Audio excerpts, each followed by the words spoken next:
Candid अमन, कहानियों का रंगमंच। पिछले भाग में आपने सुना नंदिनी कोहली की सुबह हमेशा की तरह थी, लेकिन आज थोड़ा अलग। उसका नया बॉस अर्जुन मेहरा पहली बार ऑफिस आ रहा था और उसकी सख्ती की चर्चाएं चारों ओर थी। घबराई हुई नंदिनी ने जल्दी जल्दी तैयार होने की कोशिश की, लेकिन उसकी सौतेली मां निर्मला और बहन तन्वी ने उनकी मुश्किलें बढ़ा दी। उसे जबरन ब्रेकफास्ट और जूस बनाने के लिए रोक लिया, जिससे उसका काफी समय बर्बाद हो गया। और तन्वी ने जानबूझकर नंदिनी के कपड़े पर जूस गिरा दिया, जिससे उसे फिर से तैयार होना पड़ा। आखिरकार जब वो घर से निकली तब तक उसकी बस छूट चुकी थी। किसी तरह उसे एक ऑटो मिला, लेकिन वो मुंबई के भीषण ट्रैफिक में फंस गई। उधर ऑफिस में अर्जुन मेहरा की ग्रैंड एंट्री हो चुकी थी। उनका चार्मिंग लेकिन रॉबीली पर्सनैलिटी ने सभी को इम्प्रेस करने के साथ साथ डरा भी दिया था। अब आगे कॉन्फ्रेंस रूम का माहौल एकदम गंभीर था। बाहर की हलचल और फुसफुसाहट के उलट अंदर सिर्फ पिन ड्रॉप साइलेंस था। स्टाफ के सीनियर और डिपार्टमेंट हेड्स एक एक करके अर्जुन से मिल रहे थे, अपने नाम और डिपार्टमेंट का इंट्रोडक्शन दे रहे थे। अर्जुन कुर्सी पर बैठा अपनी गहरी आंखों से हर स्टाफ मेंबर को स्कैन कर रहा था।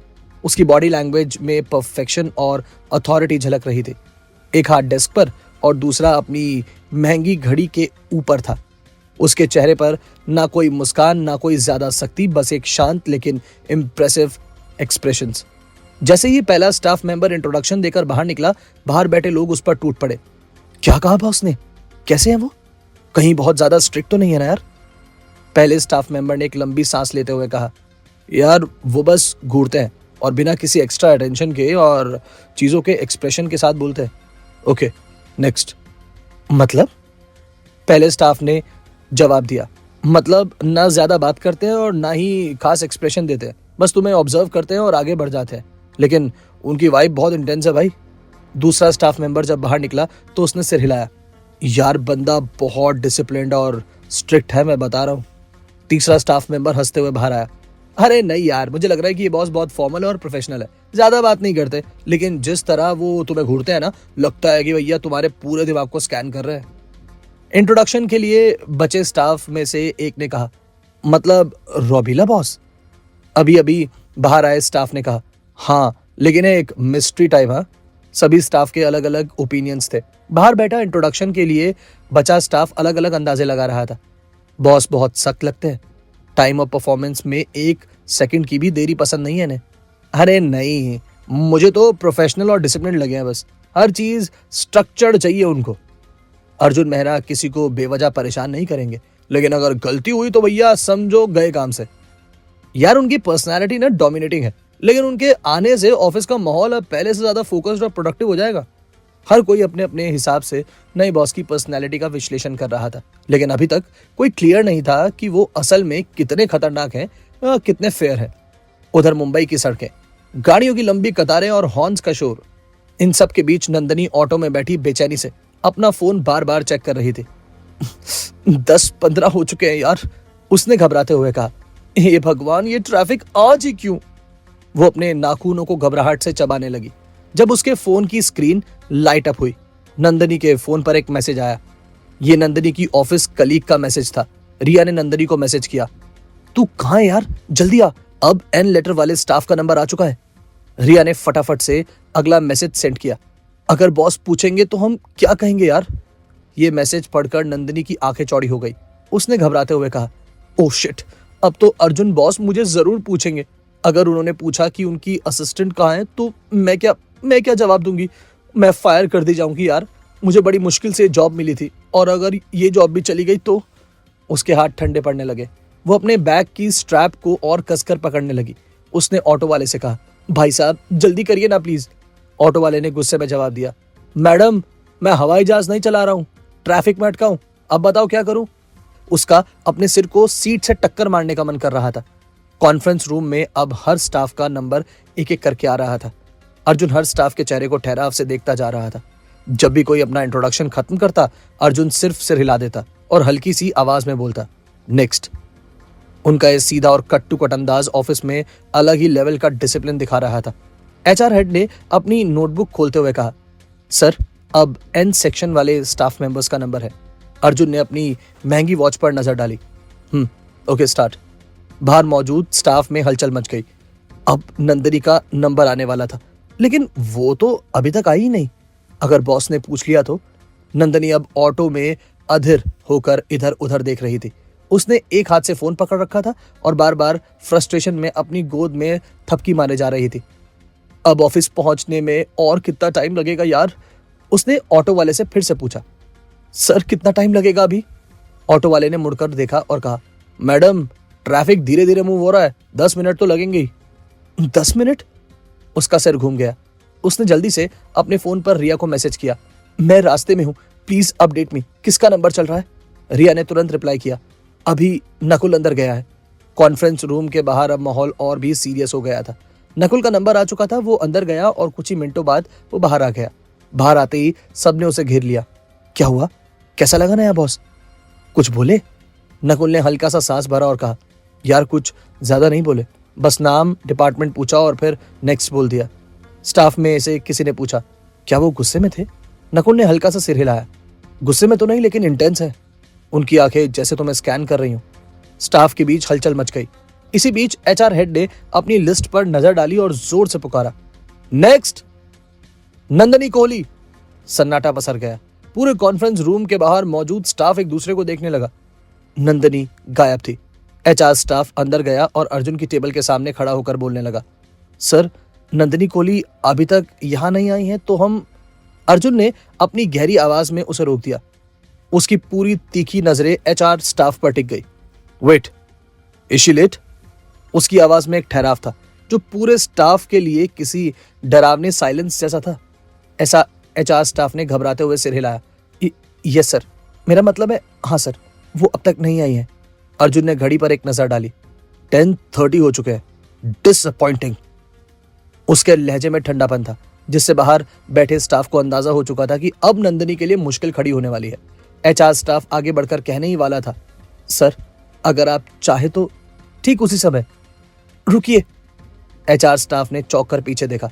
दरवाजे पर तेजी से हाँफती हुई, बालों की लटें बिखरती हुई, कपड़ों पर हल्की सिलवटों के साथ नंदिनी खड़ी थी। पूरा स्टाफ उसकी हालत देखकर हैरान था। कुछ स्टाफ मेंबर्स ने एक दूसरे को देखा और हंसी दबाने की कोशिश की। कोई बमुश्किल अपना चेहरा दूसरी तरफ घुमा पाया। एक ने फुसफुसाते हुए कहा, ये क्या हाल बना रखा है इसने? लगता है मैडम ने ऑफिस आते आते ही कोई मैराथन दौड़ लगाई है। नंदिनी की सांसें तेज चल रही थी। उसने एचआर स्टाफ की तरफ देखा और जल्दी से कहा, सर मैं आ गई हूं। एचआर स्टाफ एक पल के लिए हैरान रह गया। उसने अपनी घड़ी देखी। 10:32 AM। एचआर स्टाफ ने लहजे में राहत देते हुए कहा, ओह तो तुम आखिर आई गई। लेकिन अर्जुन के चेहरे पर कोई बदलाव नहीं था। नंदिनी को अपने हुलिये की कोई परवाह नहीं थी। उसे पता था कि अब सबसे जरूरी बात थी अर्जुन मेहरा के सामने वक्त पर पहुंचना। उसे बिना कोई और सेकंड वेस्ट किए, बिना आईना देखे, बिना सांस तेज होने की परवाह किए सीधे कॉन्फ्रेंस रूम के दरवाजे की तरफ बढ़ना शुरू कर दिया। स्टाफ का आधा ग्रुप अब भी पूरे शॉक में और मजे के मूड में था। अब तो ये गई काम से। बॉस का गुस्सा देखना मजेदार होगा। पहले ही दिन इंप्रेशन खराब कर दिया इसने तो अपना। लेकिन नंदिनी के दिमाग में बस एक ही बात चल रही थी, मैं लेट हो गई हूं लेकिन मुझे अब किसी भी तरह से अपनी जगह बनानी है। वो तेज कदमों के साथ अंदर दाखिल हुई। कॉन्फ्रेंस रूम में एक अलग ही सन्नाटा था। अर्जुन ने धीरे से अपनी घड़ी पर नजर डाली और फिर नंदिनी को सीधे देखा। उसकी गहरी ठहरी हुई आंखें नंदिनी को सीधे स्कैन कर रही थी। नंदिनी सामने खड़ी थी, हाँफती हुई, बाल बिखरे हुए, माथे पर पसीने की हल्की बूंदें, आंखों में घबराहट और चेहरे पर हड़बड़ाहट।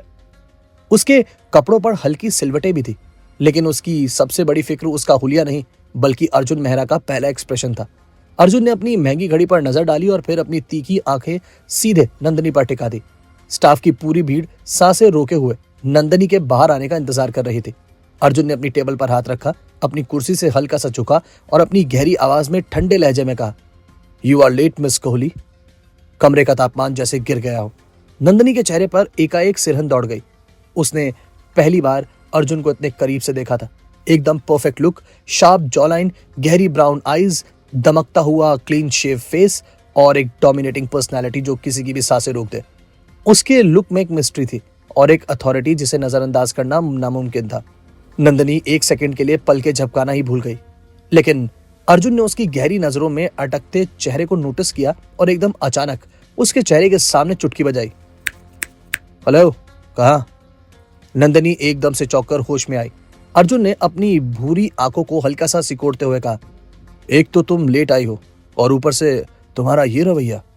नंदिनी ने हल्के से खांसने की कोशिश की, लेकिन अर्जुन ने उसकी इस हरकत को इग्नोर करते हुए एचआर हेड की तरफ देखा और अपने सख्त लहजे में कहा, मिस नंदिनी कोहली को उनकी इस पेनफुल जॉब से फ्री कर दिया जाए। अर्जुन की बात सुनकर नंदिनी का दिल डूब गया।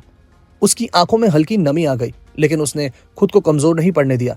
उसने जल्दी से एक कदम आगे बढ़ाया और हल्की कांपती हुई आवाज में कहा, प्लीज सर, मुझे एक मौका और दे दीजिए। अर्जुन ने अपनी भौहें हल्की सी उठाई, लेकिन उसकी आंखें अब भी सख्त थी। इस ऑफिस में लेट आने वालों के लिए कोई जगह नहीं है मिस कोहली, राइट? नंदिनी ने अपनी आवाज में मजबूती लाते हुए कहा, सर, मेरे लिए जॉब बहुत जरूरी है। अर्जुन ने सख्ती से जवाब दिया, हर किसी के लिए जॉब जरूरी ही होती है, लेकिन यहाँ परफॉर्मेंस और डिसिप्लिन मायने रखता है। नंदिनी ने अर्जुन से कहा, सर, मैं प्रॉमिस करती हूँ ऐसा दोबारा नहीं होगा, बस एक बार मुझे अपनी गलती सुधारने का मौका दीजिए। अर्जुन ने उसकी तरफ देखा। उसकी गहरी आंखों में हल्की सी शिकन आई, लेकिन उसने कोई इमोशन नहीं दिखाया। कॉन्फ्रेंस रूम में अब सभी लोग तनाव के माहौल को देख पा रहे थे। नंदिनी की आवाज अब भी गूंज रही थी, सर, मैं प्रॉमिस करती हूँ ऐसा दोबारा नहीं होगा, बस एक बार मुझे अपनी गलती सुधारने का मौका दिया जाए। अर्जुन ने अपनी गहरी भूरी आंखों से उसे देखा और उसके एक्सप्रेशंस बिल्कुल अनरीडेबल थे।